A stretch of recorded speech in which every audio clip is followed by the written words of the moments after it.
I'm Carlos. I'm the accidental chef, and today this is Lafayette's Concierge. Today we're visiting my good friend, as we say in Lafayette, at Fricassee Cafe in Karen Crow, Miss Renee Gary. How are you today, Renee? Great, Carlos. Well, it's so good to see you. I'm looking over there at Nanny's. You know, Renee is Nanny's of the Nanny's Prawling Company, 25? Yeah, about 25, 26 years. That's incredible. If you've not had a Nanny's Prawling, you probably, I don't know why you wouldn't have had a Nanny's Prawling by now, but they're the best ever. But today we're here to talk about Renee's newest venture, right next to Nanny's Prawling Company, the Fricassee Cafe, right here on the Stemmons homestead, and it's just beautiful as ever. We're out here in the pecan grove, which is now in the fall getting to be the perfect place to have a light lunch. Renee's gift for, let me think about how I want to say this. We've been friends for 2 decades, going on 3 decades, and so we have cooked and played and cooked and played, and so now you have a little restaurant and we're having real fun there. It's breakfast and lunch. Breakfast and lunch. And she calls it Fricassee. Now my comment was, Renee, nobody can spell that, you. What you gonna call that Fricassee? But it has been a huge hit. Tell me what Fricassee means to you. Well, as a young girl growing up, Carlos, when my grandmother... Where was that, where you grew up? Between Grand Coteau and Arneville, known as Prairie de Femme, or Prairie Bus. All right.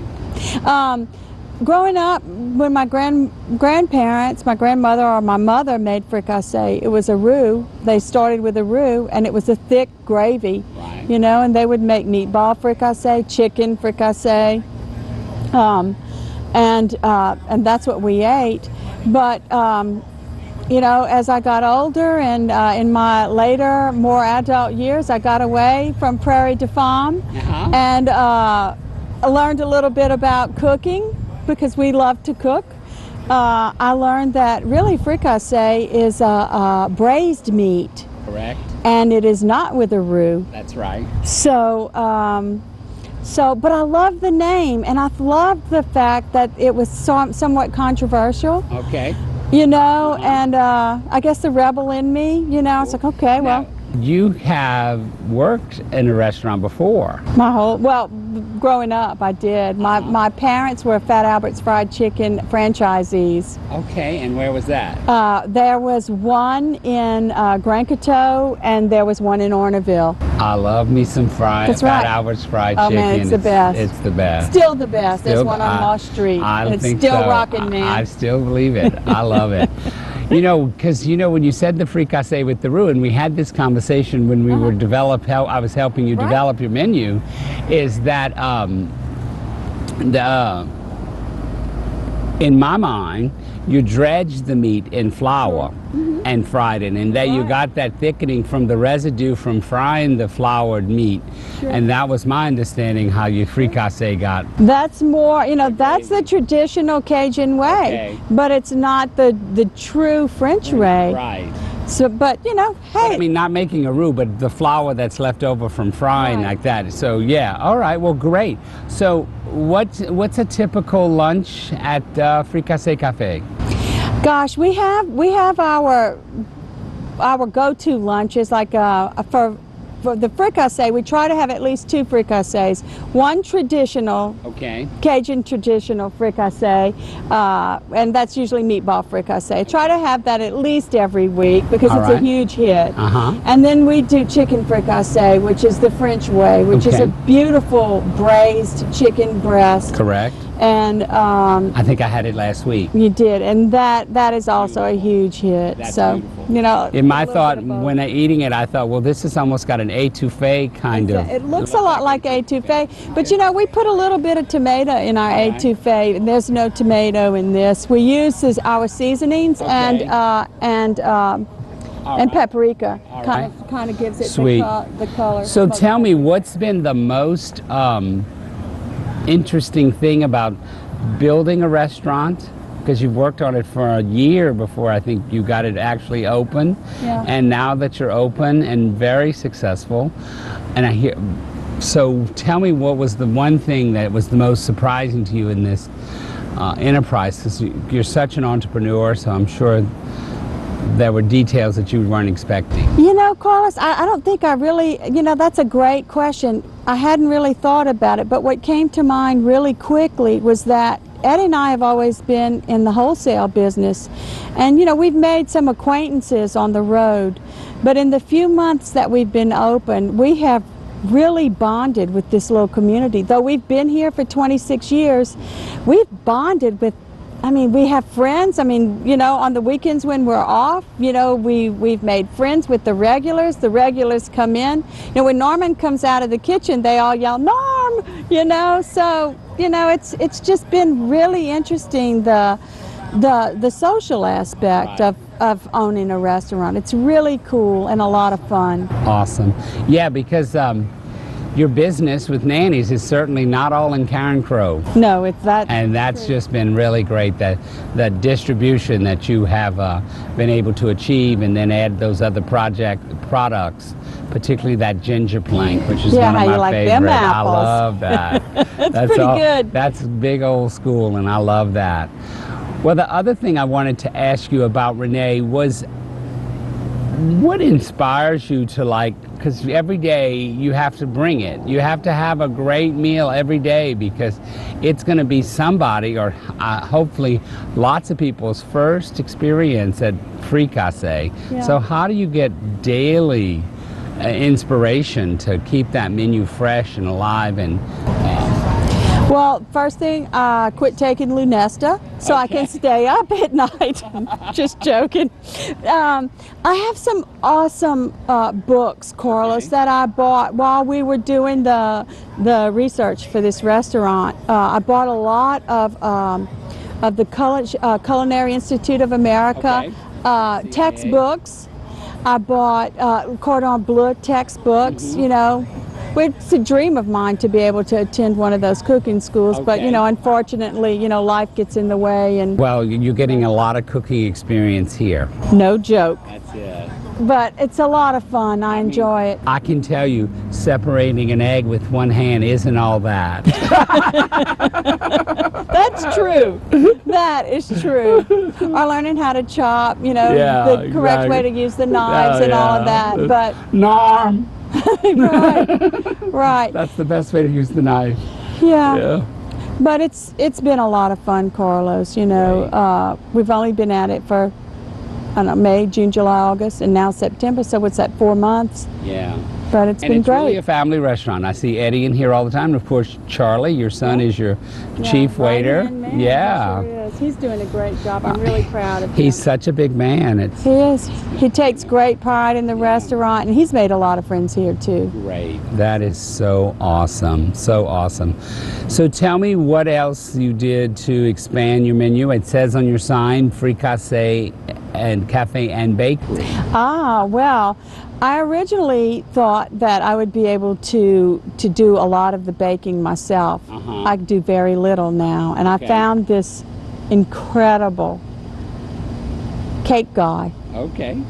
And he's known as Carlos, the Accidental Chef. There you go. And I have to say, I mean, Carlos, every day somebody comes in and says, this is the best carrot cake I've ever eaten. Everybody says, and I've known for, I don't know, 20-something years that you make incredible, incredible cakes. Your cooking is fantastic too, but your cakes are outstanding. Well, I'm having more fun with it, and we brought in a new one today for you to try. I'm excited about Russian Kalor, I think, chocolate Kalor, something. Right. A bunt. Right. Brought a bunt for your cake. That's right. But yeah, I think bunts are the new, the new in there's thing a whole too. Bunt retail bakery in Lafayette. Yeah, I heard about that. Called just awesome. Bunts. So, that's right. Yeah, you know, it's the same thing with any kind of recipe development. I know I find myself reading cookbooks. You know, I recently had an estate sale, and I had 280 cookbooks that I was selling. Someone else, this friend of mine moved into assisted living, and she gave me her lifetime library. So I had cookbooks from the very dawn of time. In fact, I had one that was just for cooking in a chafing dish. Oh, wow. Is that Cooking in a throwback? chafing dish. That was real popular in the 60s. Wow. And yes, and so there was a lot of different things, and historically, and the blend. I know for me that food and the flavors, the synergy of the flavors. So does that? How do you decide your sides and what you're going to like? What you're going to put, what your starch is going to be as opposed to your vegetable, and what do you look for there in? I try, Carlos. I try to go seasonal. You know, Okay. what's fresh and what's the most popular. You know, in season. We try to do to stick with the freshest vegetables. However, you know, that is probably the most challenging for me every day, to keep that fresh and to keep it new. Okay. Because I mean, you can only have, you know, squash and zucchini, and I mean, so many times a week. You know, I don't know if we don't have this, though we don't have the same customers every day. I think maybe we may get tired of seeing it every day. Right. But it is a challenge in the restaurant business to continue to have something that is fresh, that is new and different. Right. You know. Exactly. And it's got to be good. Well, you know, I noticed that you have herb gardens on the other side of the building and live chickens. Do you serve those chickens for? Well, no, none of the animals. Eggs. None, You serve eggs. Yes, the Use eggs. We use do the egg. And good. We use the farm eggs. So we're for not sure. going to have goat in No, the fall. my goats One's are- my not going to goats fatten those babies up. Purely. My pure- grandpa would say, "Man, why you got that if you're not going to eat it? That's costing you money, Renee."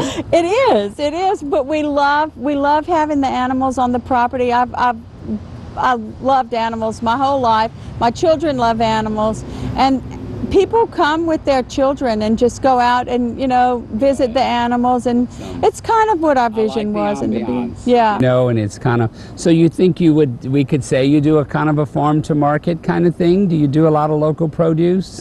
We do. I mean, we used everything. I even had corn growing in my little garden in the front this summer, and I got a day's production of it out of it. But yeah, we use what we grow for sure, and we definitely, you know, try. You know, to you get could get Eddie with some of that farmers. nervous energy to plow the back 40. I know, right? And we you could know, put that under production. it's in the making. It's in the plans. Good. That's coming. God knows he needs something to do. I know, bless his heart.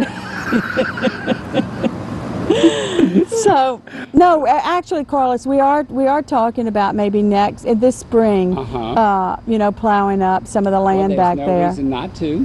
We Got would love plenty to of do sunlight it. And it's good earth, you know. Right.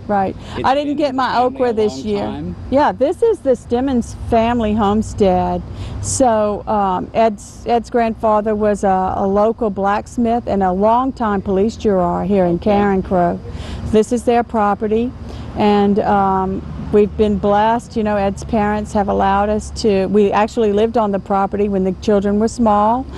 And, you know, it's been the site of Nanny's Candy Company for a long time. Our office was in the old house here. Right. And, you know, it's a great, beautiful piece of property that we have really been blessed to enjoy. Well, I've known you a long time, and I kind of know the story, but I'd like to know the first time you made a praline. The first time I made, oh gosh, I can tell you. Okay. I remember somebody, I think I was recovering from, I don't know, maybe childbirth, or I don't know. Somebody brought me a tin of pralines, and they were still warm. And it was the very best praline I had ever eaten in my whole life. And I asked her for the recipe, and she gave me the recipe. Well, she couldn't give me the recipe. She showed me how to make a very small batch. Okay. And I mean, I just took it from there, you know. That was that little recipe that I started with, you know. I began making them for everybody and giving them as gifts, as she did. And, you know, over the years, I think, you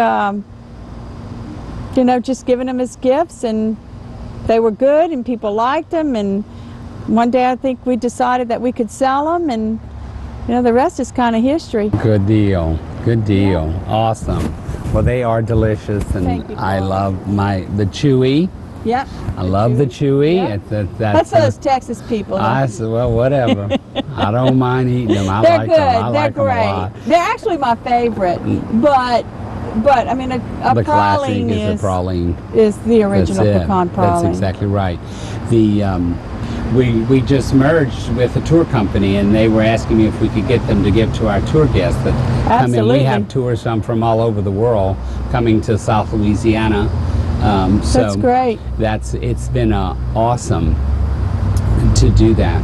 Okay, tell me about breakfast. What time is breakfast at Fricassee? We start at 8 a.m. So you can sleep late. There you go. Come on in and get some beignets. Okay. Some breakfast jambalaya. Now tell us what that is. Breakfast jambalaya is a Cajun spin on fried rice.